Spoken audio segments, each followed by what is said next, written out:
Bukod diyan, magtungo naman tayo mga bossing, magtungo naman tayo sa ano, magtungo naman tayo dito sa magandang balita natin, no, 'di ba? May isang magandang balita kahapon, mga bossing, na ang ating Senado ay nagresolusyon patungkol sa paghiling na si Pangulong Duterte ay makalaya pansamantala habang hindi pa naman nagsisimula yung kanyang kaso for humanitarian reasons. Okay? Yung humanitarian side ng pagkakapiit ni Pangulong Duterte. Si Pangulong Duterte kasi meron na siyang stage Alzheimer. Hindi ko lang alam kung early stage of Alzheimer. Pero ang sabi kasi ni Senator Bongo, even noong hindi pa siya nakukulong, noong natapos siyang maging presidente, sobrang nag-deteriorate talaga yung kanyang health. Actually, 3 years pa lang into presidency, noong nangangampanya sila noong 2016, ang lakas daw talaga ni PRD. Pero after 3 years, talagang it took a toll on him na talagang humina siya. At halos na nung mga panahon na yon, binibit-bit na siya. Natutumba na siya on his own. Dahil mahina na yung kanyang balanse, mahina na yung kanyang tuhod. Si Pangulong Duterte kasi mayabang yan. Hindi yan sasakay sa wheelchair. Hindi yan magpapakita ng kahinaan. Hindi yan magpapakita na nakabaston siya. Lalakad yan mag-isa kahit hirap na hirap. Kasi nga, machismo eh. Macho. Guwapito, ganun. So, may pride yan si Pangulong Duterte. Pero, noong daw siyang wala na siya sa pagka-presidente, marami na daw siyang mga parang nakita daw nila yung early signs of Alzheimer's. Dahil marami na daw siyang mga events na hindi na naaalala. Meron nga daw, ang naaalala na lang niya yung mga nakaraan. Kaya nga si Pangulong Duterte, kapag ka nagkukwentuhan kami, ano yan, ang kinukwento niya is yung mga nakaraan nung college days niya, noong bago pa lang siyang mayor. Wala siyang kinukwento na bago, wala siyang kinukwento tungkol nung presidente siya. Lahat nung kinukwento niya, puros nung kolehiyo siya, ganon. Ngayon, every time that we see each other at magkukwentuhan kami, yun pa rin yung kinukwento niya.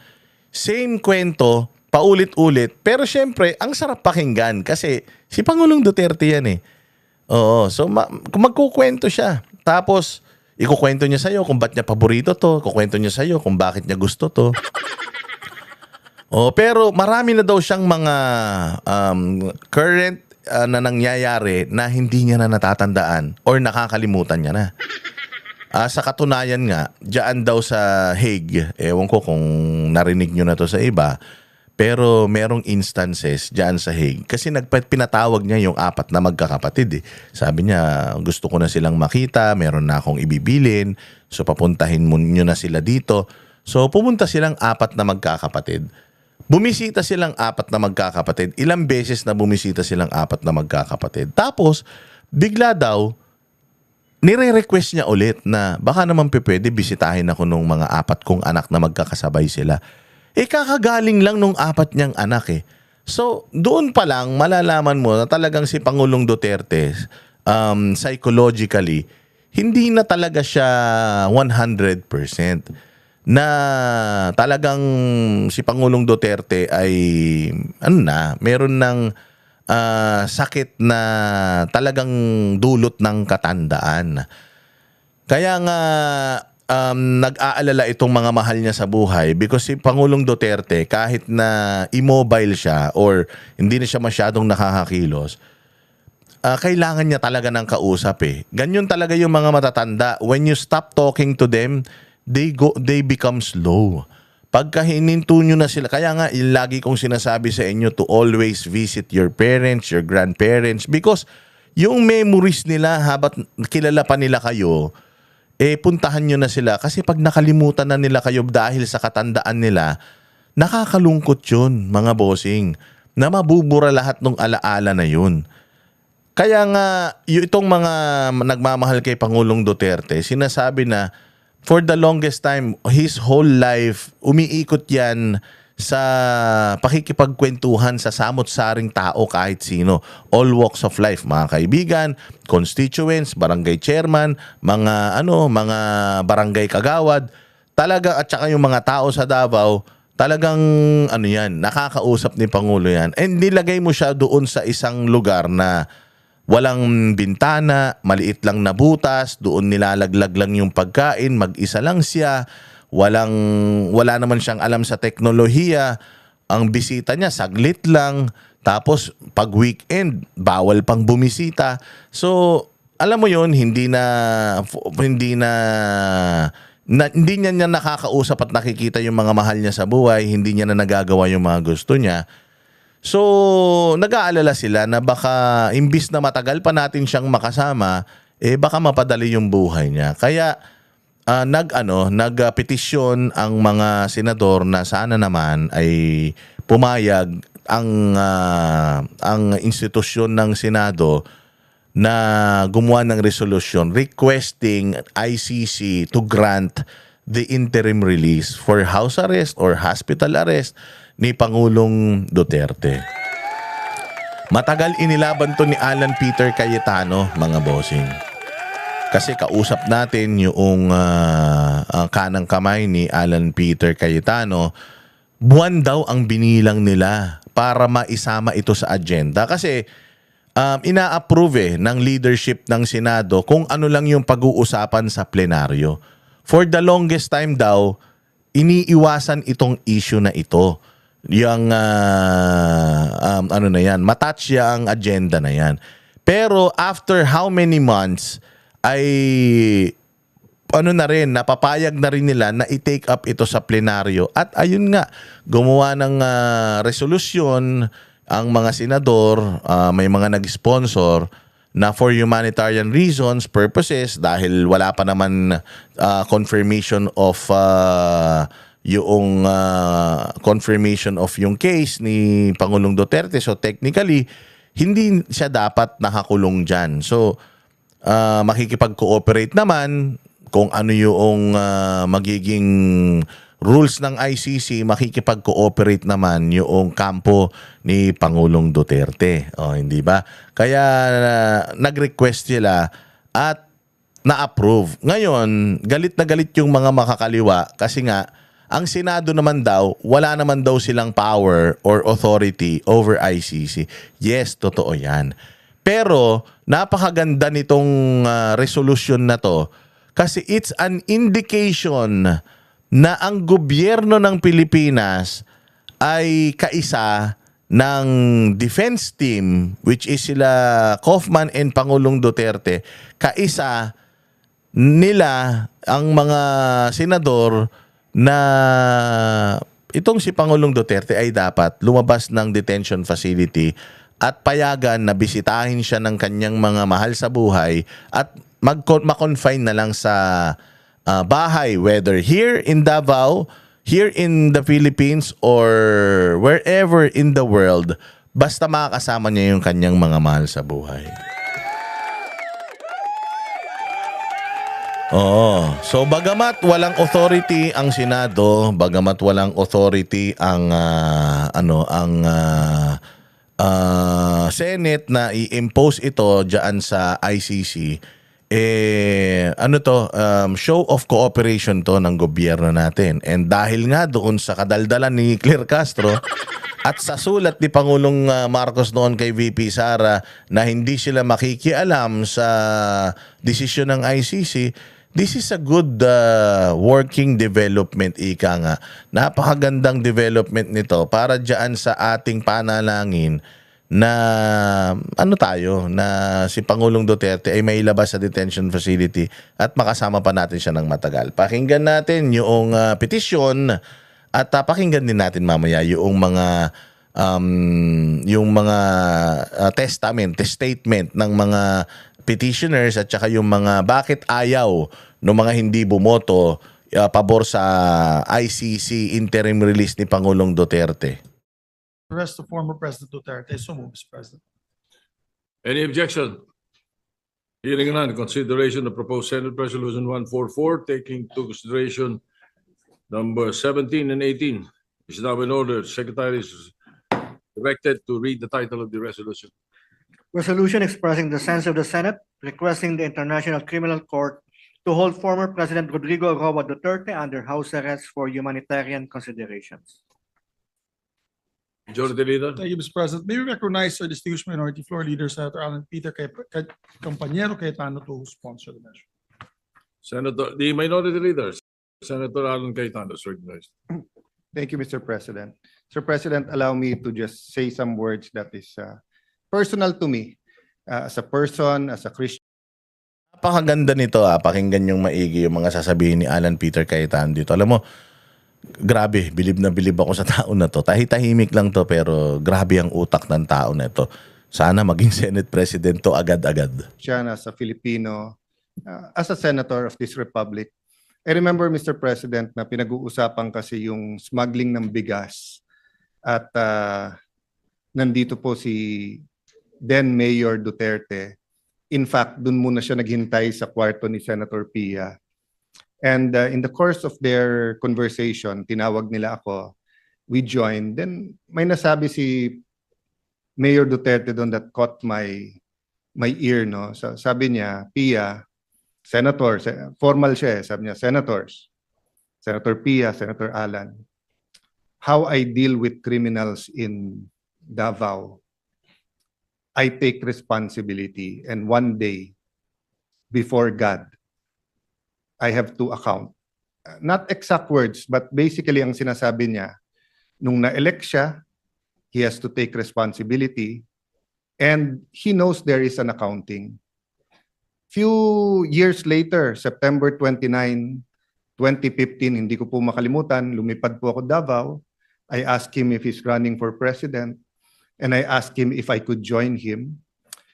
He took a piece of paper, he drew yung mga graduate ng PMA, police, and then pag nagiging colonel, nagiging militar, and then he started talking about corruption and how drugs corrupted the law enforcement, and then how it will spread sa judges, sa politicians, etc. No?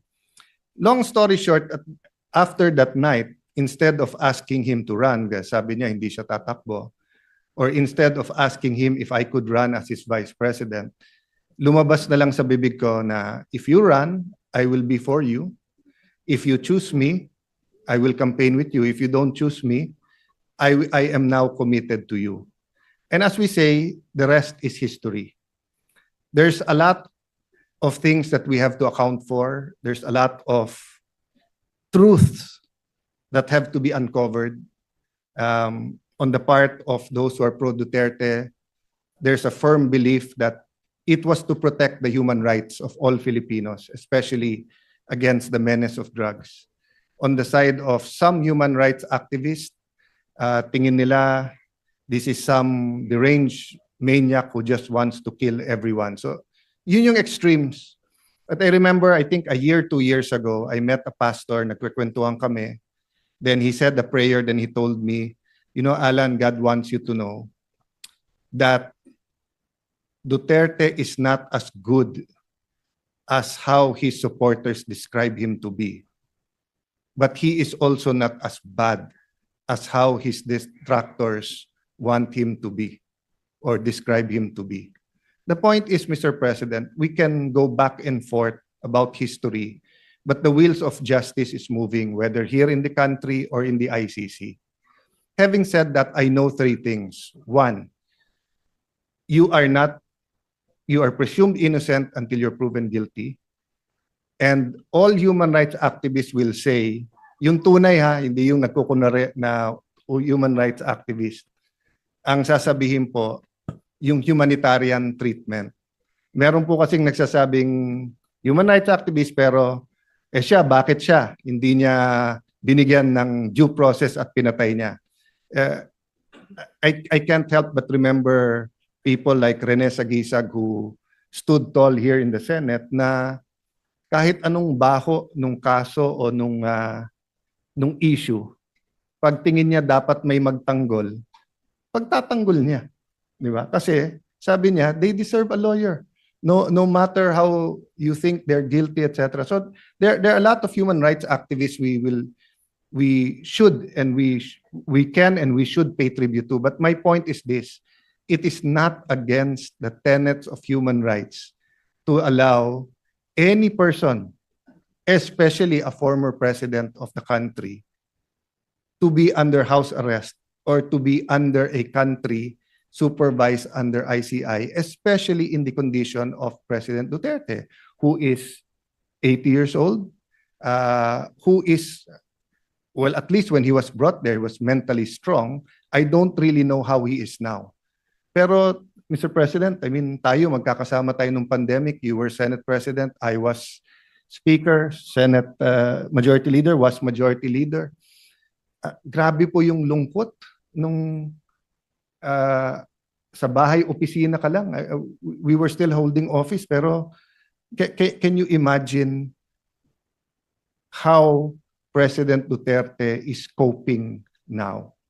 So I'll oversimplify the resolution, and I know members of the Senate, especially the minority, will also speak. No, most of us here served with President Duterte, regardless whether we're always in agreement, disagreement with him. I wasn't always in agreement with him. No, but having said that, Mr. President, ang appeal lang po is humanitarian treatment, and ang appeal po is that we do it as a country. So first step ang Senate, but I'll use this podium to appeal to Malacanang, might disagree very much with the Dutertes now, with all his children or most of his children, with some of his grandchildren, with people who claim to be Duterte diehard supporters. But again, balik tayo sa humanitarian. Pag tinakpan natin yung pangalan o yung mukha niya, at ganun yung sitwasyon, tutulong ba tayo o hindi? Di ba? So, I was looking for something to read the other night. Nabuksan ko po yung isang libro saying, hindi bago nung sinabi ng Panginoon Jesucristo, love your enemies, pray for them, pray for people who prosecute you. Sabi sa Leviticus pa lang, nandun na yon. So I guess part of our struggle as a people is, how to deal with each other when we disagree politically. And again, hindi ko po binababa yung temperature. Human rights is important. All these issues should be threshed out, and it will be threshed out in the ICC. Di ba? May ICI ka na dito, may ICC ka doon. So, but one thing we don't want to do, is to see the former president suffer as if it is a punishment when he has not been convicted. So, Mr. President, this is not only for him, but it is for us as a nation. I cannot imagine what the country will do if something, I don't want to say it, but if something happens with him in the detention center at wala man tayong ginawa. So I'd like to thank you, Mr. President, Majority Leader. I'd like to thank our colleagues that we took this up today, but I'd like to appeal to the palace na pag-aralan din nila. Just on that humanitarian, huwag nyo nang pansinin lahat ng tumitira o nagsasabi sa inyo o sa politika. Ang punto dito, he's a citizen of our country, he's 80 years old, he needs medical attention, he needs his family, he needs people to talk to.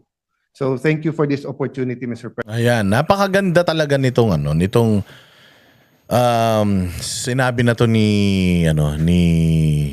Senator Alan Peter Cayetano, na kakatok din siya sa Malacanang kasi importante din talaga yung Malacanang.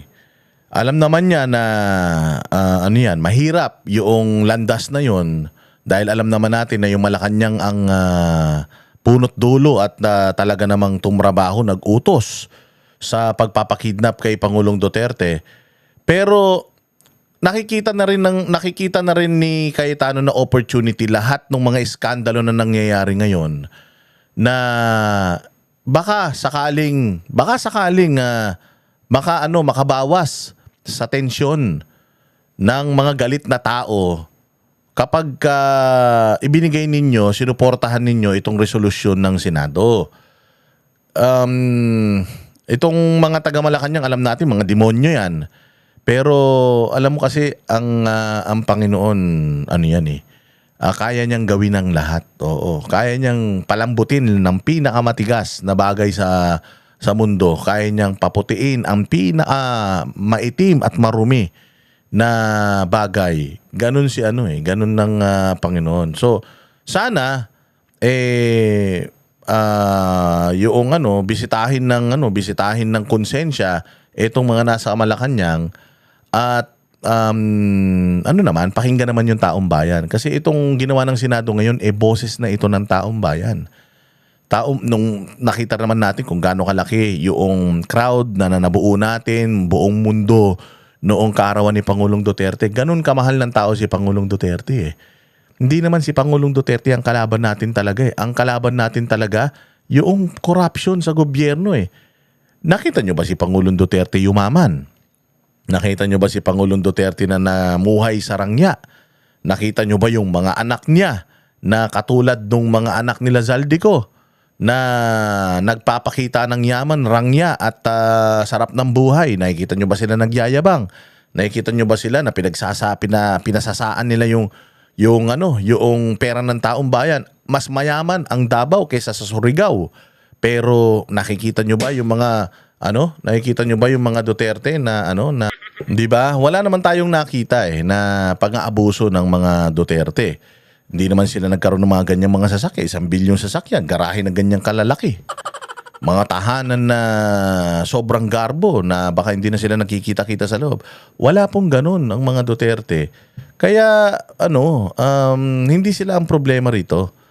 Ang problema lang kasi ng mga politiko ngayon, kaya nila gustong ang mga Duterte ay mawala sa landas nila dahil nabibisto yung mga incompetence nila, yung kabobohan nila, pagnanakaw nila. So, sana lang talaga, itong resolusyon ng Senado, sana din, i-consider ng Malacanang. Because for humanitarian reasons, for humanitarian purposes, kung hindi susuporta ang Malacanang, ibig sabihin talagang Malacanang ang may masamang layunin para sa mga Duterte, para kay Pangulong Duterte, para sa bayang Pilipinas. Wala nang iba. Kasi pwede naman silang umokay dito sa resolution na ito and request ICC. Request sa ICC na bigyan na lang siya ng house arrest, kung pwede dyan sa Europe din, okay lang. Kasi for humanitarian reasons, hindi ba?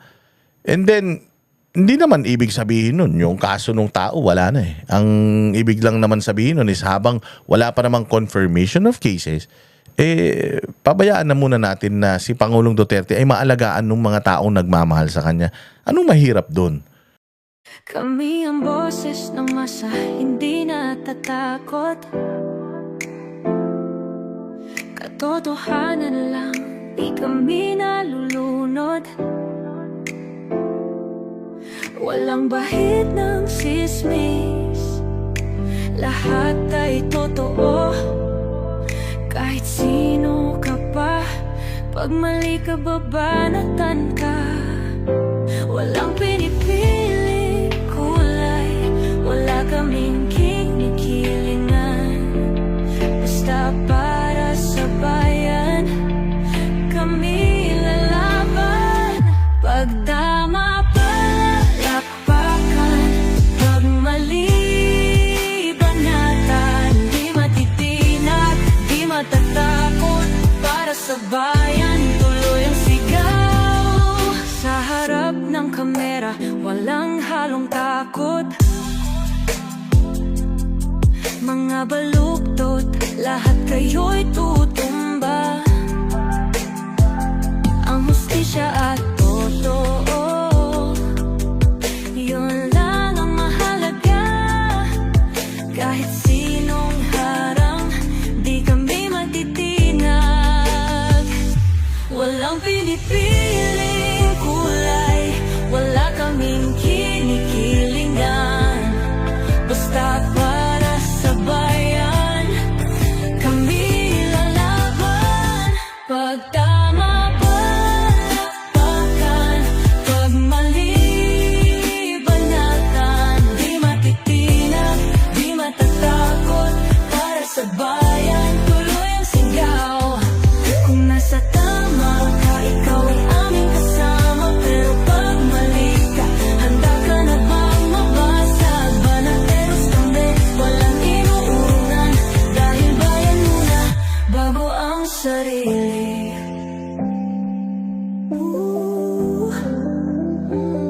Bago ang sarili.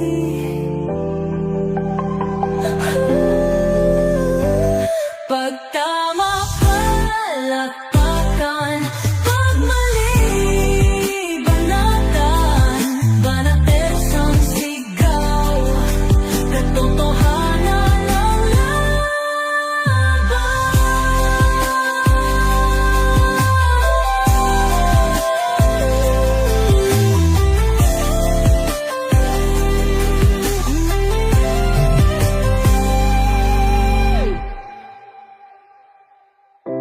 sa harap ng kamera, wala